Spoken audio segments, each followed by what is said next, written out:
Rain was still steaming off the roof when the cruiser rolled up. I was barefoot on the porch, one hand on the hammer I'd been using to fix the frame, the other clenched tight. Steam from my breath curled in the cold mountain air. Sheriff's lights cut through the fog like a blade, and behind him, my neighbor Becky, floral blouse, arms crossed, phone already filming. The sheriff stepped out. Young guy, maybe 30, straight back, tight mouth. He didn't say a word at first, just glanced at Becky, then back at me. "Sir," he said finally, hand resting on his holster, "you're trespassing on protected property. Step away from the door." I blinked. "I'm sorry. What the hell did you just say?" "This lot is listed under homeowner association jurisdiction. We received a complaint that the cabin is occupied illegally."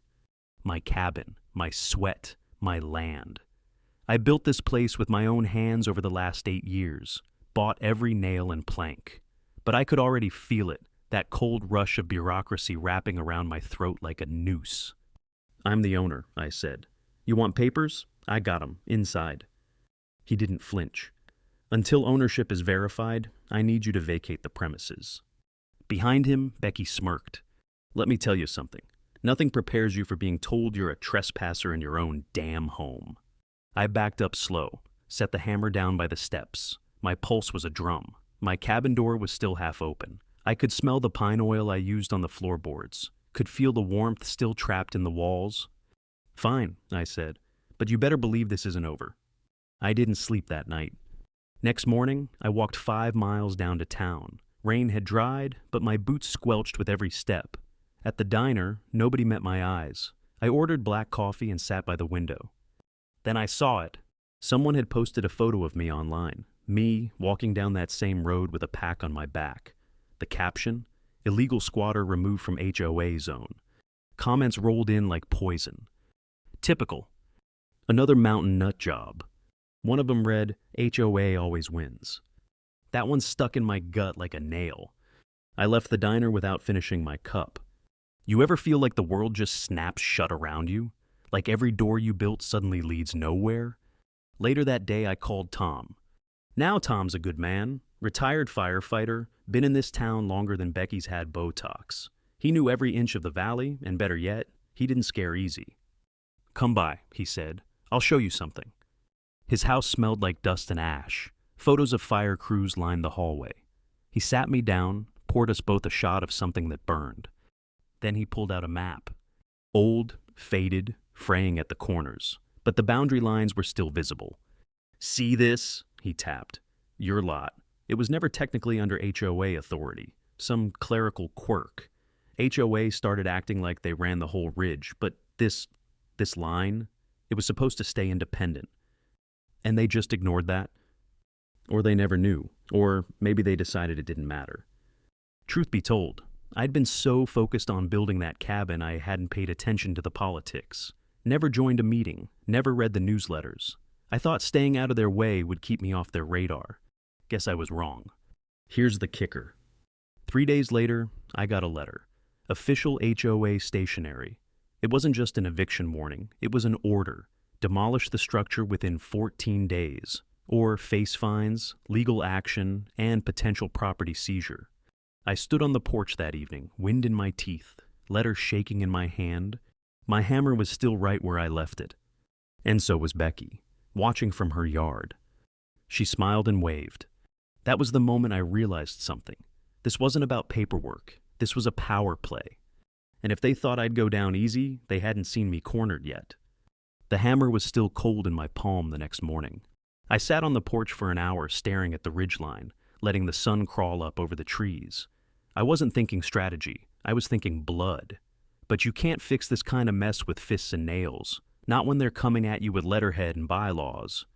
I drove down to the county office. My truck, a rusted-out 97 F-150 that rattled like a bucket of wrenches, coughs black smoke at every red light.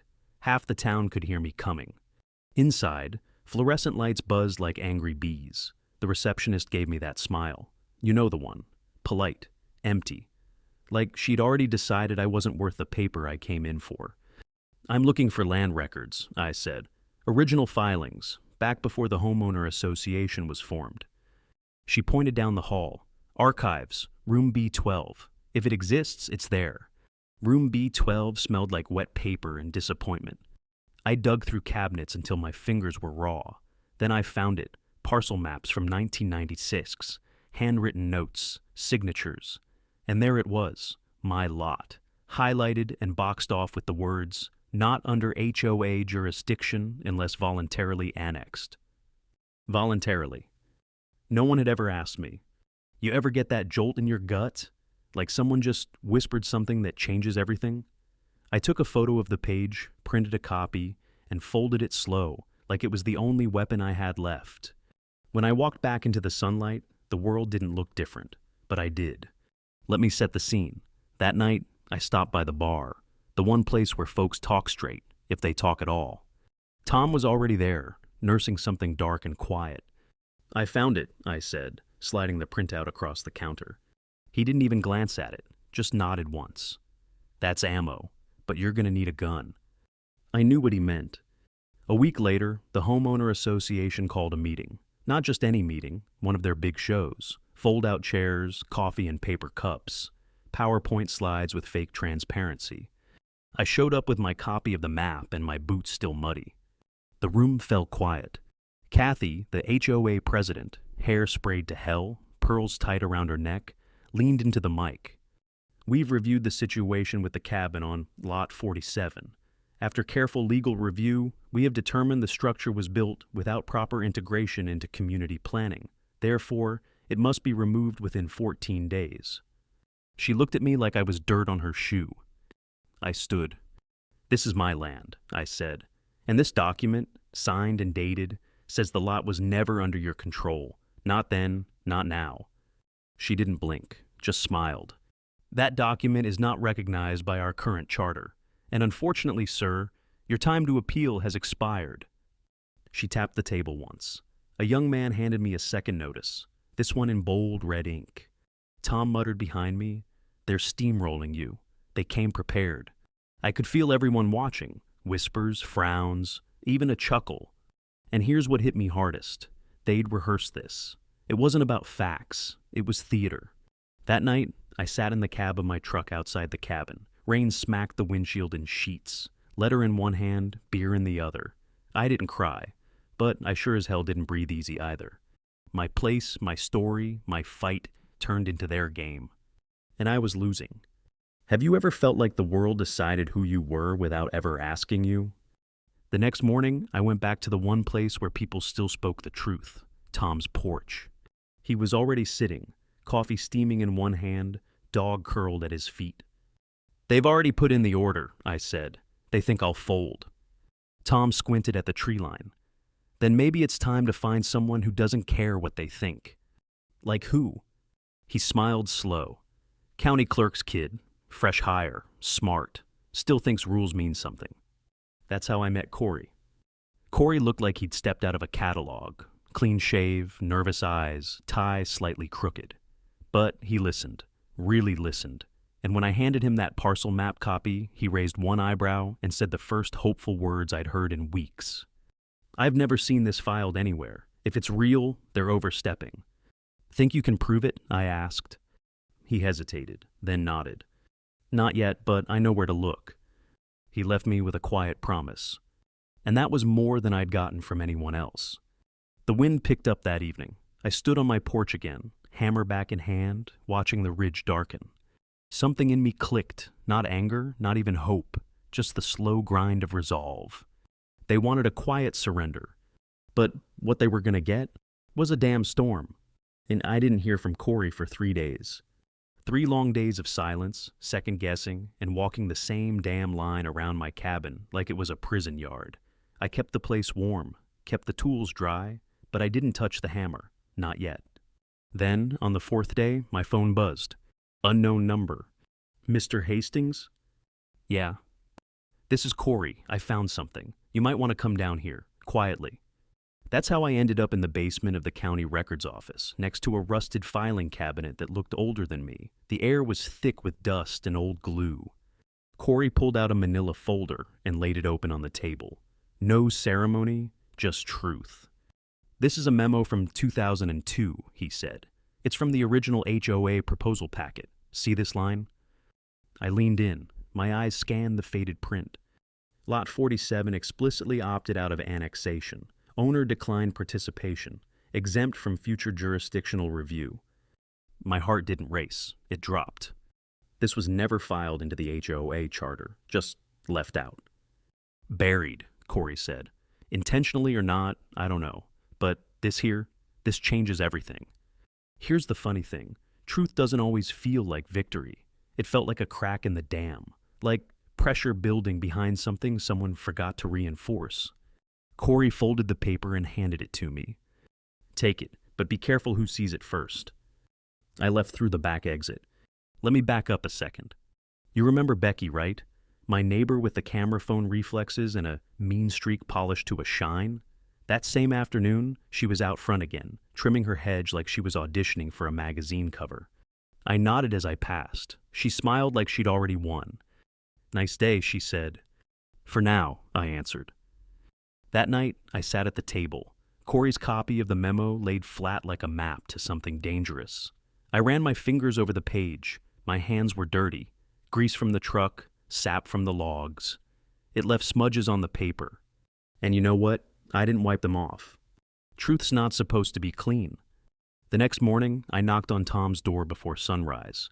He opened it already dressed, already ready. I held up the memo. They buried it, I said. Tom grinned like someone just lit his favorite cigar. Then it's time to dig them out. We met that afternoon in the back room of the VFW hall. No HOA stage, no microphones, just folding chairs, coffee, and 5 people who'd been steamrolled like I had. A woman who lost her dock. A guy whose roof had to be redone by their approved contractor. A couple whose gate was fined for being decorative. We form a block, I said. Not a war, not yet. But we show up, we speak together. Let them know they're not untouchable.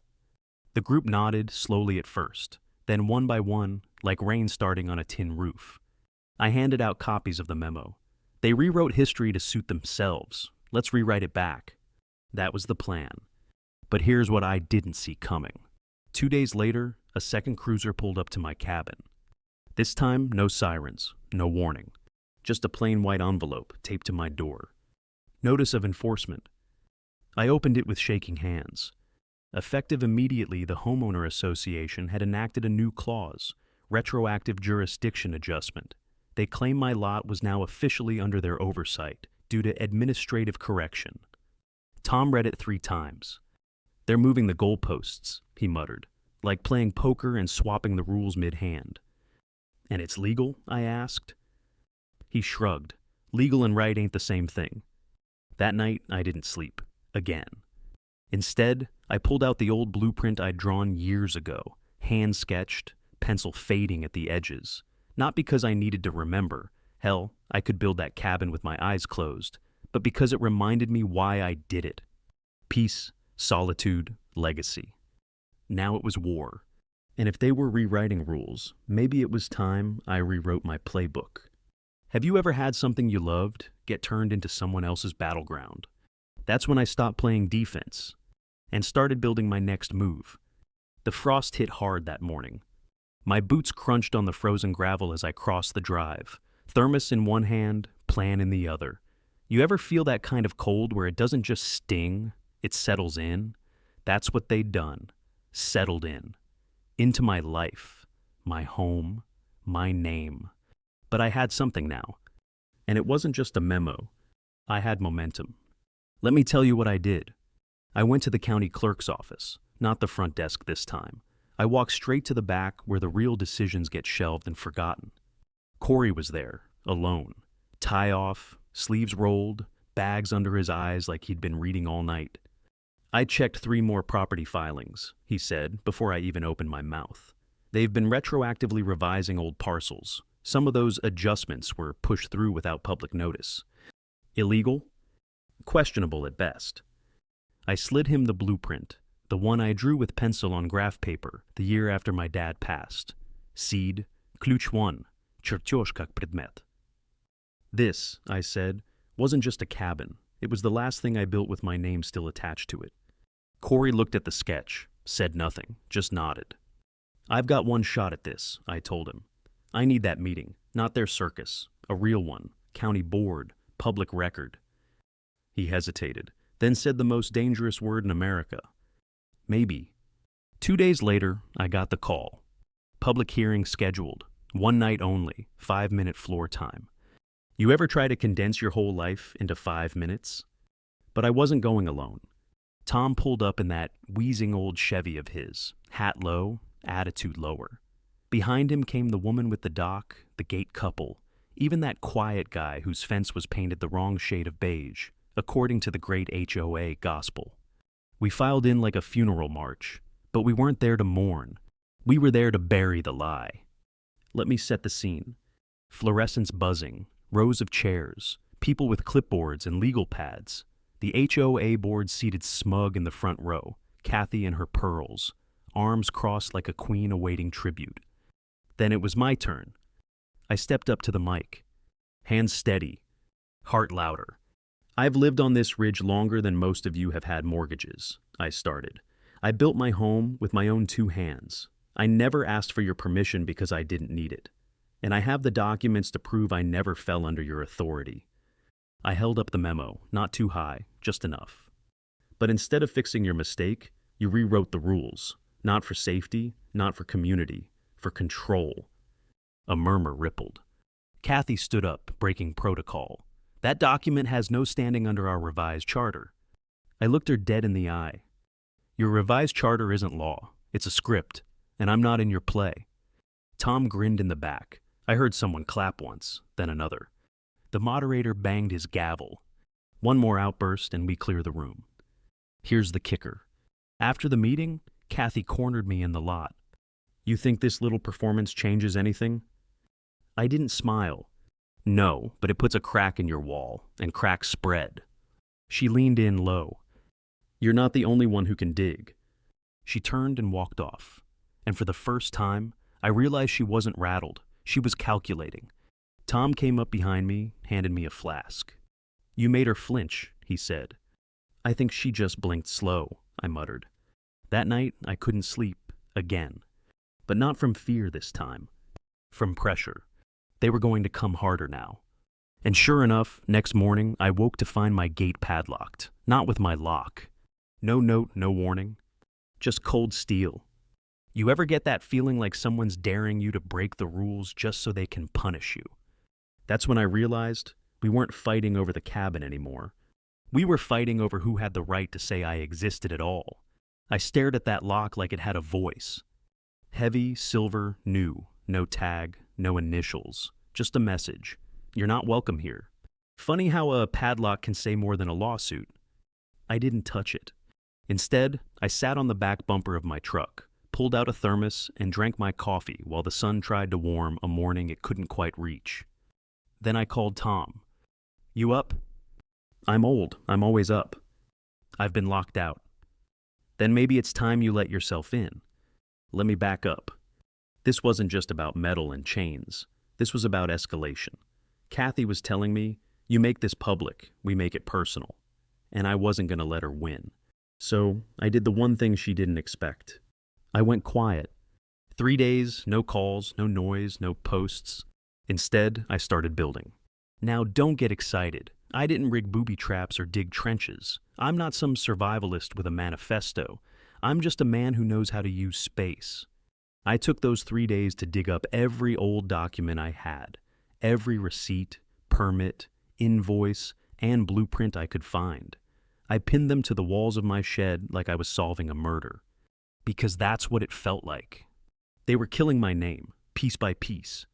Then I did something riskier. I drove down to the local insurance office, the one HOA uses for their liability coverage, sat down with a guy named Rick who looked like he ironed his socks. I need to talk about risk, I told him. He raised an eyebrow. You planning to file a claim? No, but your client might. And I laid it out. The padlock, the unauthorized enforcement, the retroactive charter edits, the memos Corey helped me find. Quietly, calmly. Rick listened, took notes, didn't blink once. And then I said the part that mattered. If someone gets hurt on that lot, Because I can't get to my tools or because they blocked emergency access. Who do you think the lawyers will come for? He tapped his pen. We'll review the liability clauses. That was enough. You ever set a fire without lighting a match? I left that office knowing full well word would travel fast. Insurance men aren't built for storms. They build levees. By the next morning, the lock was gone. No note, no apology. Just silence. But it wasn't victory. It was retreat. Because then came the next blow. Tom showed up at my cabin around 7 p.m., face tight. You need to see this. We got in his truck and drove to the community center. Posted on the corkboard outside, public notice, amendment proposal, unified compliance review. Translation, they were calling for a vote to seize control over all unregulated parcels in the vicinity, mine included. They're trying to make it law this time, Tom said. I read the fine print. Date of vote, 2 weeks. Public input allowed, results binding. If they pulled enough signatures, they could override every exemption ever filed. You ever feel like someone keeps resetting the game every time you learn the rules? Tom just sighed. They want you to burn out. But here's what they didn't know. I wasn't the same man who built that cabin for peace and quiet. I'd spent years carving something solid from wilderness. Now I was carving something else. 2 nights later, I went to see Corey again. He looked worse, less shaved, more tired, but his eyes still had that spark. They're going for the vote, I said. Can we stop it? He shook his head. Not directly, but if we expose a flaw in the proposal, show they acted on a faulty charter, then we stall it, maybe sink it. So we need a flaw. He opened his drawer. I think I found one. And that's when I saw it, a scanned copy of an HOA charter page, with 2 different signatures. Same name, different handwriting. Corey tapped the screen. This version was submitted during a bylaw update in 2011. The signature doesn't match the original registrar's handwriting from 2 years prior. My jaw tightened. Forgery? He nodded. Or sloppiness. Either way, it means the amendment it approved might be invalid. Now I had something better than anger. I had leverage. Have you ever had a moment where you stop being the target and start being the storm? That was mine. And the thunder was coming. Corey handed me the printout like it was ticking. 2 signatures, same name, 2 different hands. If you've never held proof of a lie that almost broke you, let me tell you, your pulse doesn't race. It slows, like your body's holding still, just long enough to let the fury settle in. This wasn't sloppiness. This was strategy. I drove straight home and pinned the copy to the shed wall, right between my dad's blueprint and the memo from 2002. My little war room was starting to look like something out of a crime drama, but this was real, and it was personal. That night, I didn't sleep, again. Instead, I wrote 4 hours straight, drafted my statement for the public vote hearing, line by line, truth by truth. I used their words, their errors, their own paperwork. Payoff, ключ 3, Corey и его проверка, как отдача доверия, посеянного ранее. Let me set the scene. 2 days later, packed hall, voices like bees, HOA members in their polos and khakis, arms crossed like they were guarding a vault. Kathy, smiling, that sharp kind of smile you see on someone who already read the ending. But she hadn't read mine. I walked in with Tom and Corey behind me. Corey wasn't supposed to speak. County employees don't usually get involved, but he showed up anyway. They called me up, 5 minutes. I didn't waste one. My name is Daniel Hastings. I own Lot 47. I built my cabin. I paid for the lumber, the nails, the permits, and I've spent the last 2 months defending my right to live on the land I legally own. I held up the memo, the blueprint, the signature page. This, I shook the forged document, was submitted in 2011, but the signature doesn't match the registrar from 2009, which means the amendment it approved might not even be legal, and every enforcement based on it. I paused. Questionable at best, fraudulent at worst. You ever hear 50 people go silent at the same time? Corey stood up, didn't say a word, just nodded. That was all I needed. Then I turned to Kathy. You built a cage out of rules and locked us inside, But you forgot something. Cages work both ways. Her jaw didn't drop. She didn't shout. She just stared. That was worse. The moderator called for order, said they'd delay the vote until further review of documentation. That was my crack in the wall, and cracks spread. We walked out together. The woman with the dock, the couple with the gate, even Rick from the insurance office had shown up in the back row. But I didn't make it far. Becky. She was waiting outside near her SUV, sunglasses on, arms folded. "You think this changes anything?" she said. I stopped, looked her over, the lawn queen of cold smiles. It already did. She scoffed. "They'll find another way. They always do." I nodded. "Then I'll find another crack." She leaned in close. "You don't belong here, Daniel. You think a cabin gives you a seat at the table?" "No," I said. "But it gave me roots, and the thing about roots, they break concrete." She walked off, didn't look back. That night, it rained hard. I sat on the porch, watching water slide off the tin roof. My dad's old flashlight sat next to me, rusted but solid. The blueprint inside the cabin now had coffee stains and thumbtack holes. But it was still there, still mine. You ever have one of those moments where the world finally exhales? I thought that was it. I thought we'd turned the corner. But then, a letter arrived the next morning, from the HOA. Hand-delivered, no postage. Inside, a single line. "Due to irregularities discovered, your cabin is now under final review for structural code violations." Let that sink in. They moved the fight to a new battlefield. And I was already standing on it. I didn't even bother unfolding the letter twice. One line, that's all it took.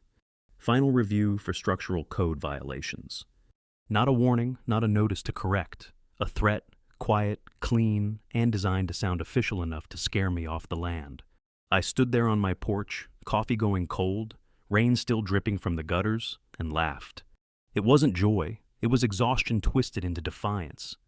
You ever reach that point, where the fear burns out and leaves nothing but iron? Let me tell you what I did. I walked inside, pulled the folder from the drawer, every permit I'd filed, every inspection I passed, every scrap of documentation from the years I'd spent building this place one board at a time. Then I drove. Straight to the county code office. Place smelled like printer toner and dry paint. The woman behind the glass window didn't even look up at first. "I need to speak with whoever's in charge of residential reviews," I said. She looked at me, blinked. "And you are?" "And someone about to be railroaded unless you let me talk." 5 minutes later, I was sitting across from a man named Wallace, mid-50s, buttoned shirt, calm voice, government tired. I dropped the folder on his desk. "They're claiming structural violations, but this cabin passed every review since 2017. Here's the paper trail." He thumbed through it. "Who filed the review request?" "Homeowner Association." He frowned.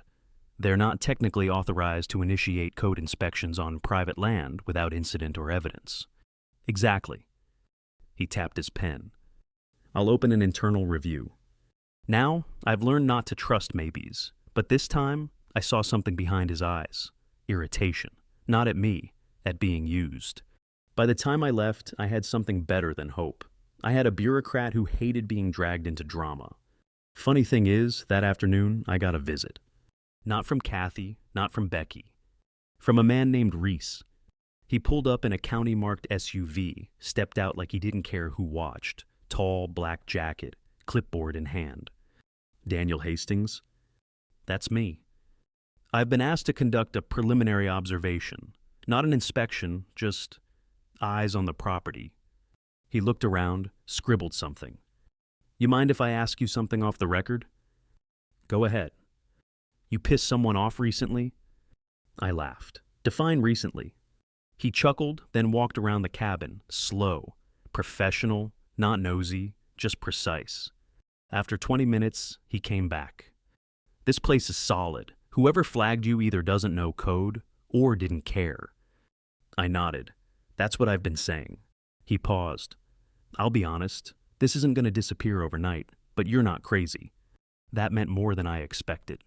As he pulled away, I saw Becky watching from her porch.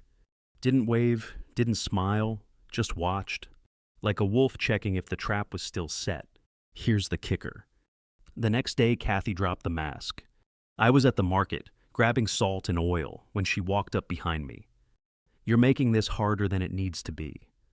I didn't turn. She stepped closer. "You could have taken the buyout, quietly, kept your dignity." I turned then, looked her dead in the eye. "You came onto my land, lied to my face, used rules you wrote in pencil and called it law. And now, you want quiet?" Her face didn't move. "We're protecting the integrity of this community." "You're protecting power," I said. "And the thing about power, when people stop believing in it, it rots." She walked off, but her silence was louder than any threat she'd thrown so far. That night, Tom came by with 2 folding chairs and a 6-pack. We sat on the porch, watching the wind stir the trees.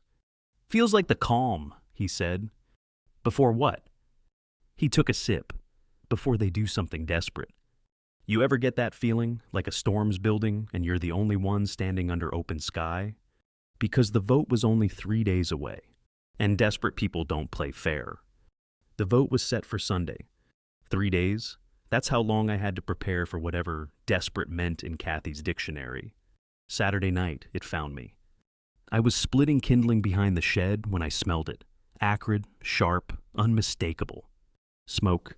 Not wood smoke. Plastic. I rounded the cabin and saw it, a pile of burned papers near the base of my generator housing, still smoldering. Someone had lit a fire right against the back panel, hoping it would catch. It didn't. The rain 2 days earlier had soaked the ground, but the message was clear. No signature, no cameras, just intent. I called Reese. He showed up an hour later, took photos, jotted notes. "You think it was HOA?" he asked. I shook my head. "I think it was fear." He paused. "Want to file a report?" I looked at the blackened dirt, the melted corner of a plastic binder. "No, I want to vote." Sunday came with sun. Blue sky, crisp wind, the kind of day that makes lies look small. The vote was held at the community rec hall. I arrived early, not to campaign, just to be seen, a man who doesn't hide. People trickled in, the dock lady, the beige fence guy, even Rick from insurance. Then came the board. Kathy walked in like a senator. Becky wore sunglasses indoors. The moderator explained the rules. Majority needed, 1 vote per parcel. And then, something no one expected. Tom stood up. "Before we cast our ballots," he said, "I'd like to speak." Whispers. The moderator hesitated, but nodded. Tom walked to the front, wore his oldest denim and a clean shirt. Looked like the land itself got up to talk. "For 30 years I've watched this ridge grow houses," he said. "Watched good people move in, and watched a few try to control the rest." He looked at Kathy, calm. "This ain't about codes. It ain't about soil. It's about fear. Fear of someone who can't be told where to sit, what to plant, or what shade to paint a fence." He turned. "And if that's what this vote's about, I vote no." He sat. Silence followed. Then came the ballots. Paper, pen, quiet ticking of decision. I didn't watch Kathy as I marked mine. Didn't need to. Because win or lose, I wasn't her subject anymore. An hour later, the moderator returned with a small slip of paper. "The motion has failed. 32 against, 29 in favor." No cheers, no gavel bangs, just breath. People started to leave. Kathy stood frozen. Becky whispered something and walked out. I stayed until the hall was empty, then stepped outside into sun and let myself exhale. You ever hold your breath so long you forget what peace feels like? That was me. It wasn't over, not really. Kathy still had her claws. The HOA still had its meetings. But the rules were glass now, and everyone had seen the cracks. 2 weeks later, Corey emailed me. Charter amendment declared invalid by county review. Forged signature confirmed. HOA advised to revise all dependent policies. I printed it out, framed it, hung it in the shed, right next to my dad's blueprint. You ever wonder if standing your ground is worth it? Let me tell you something. When the ground is yours, you don't stand, you belong. And no one votes on that.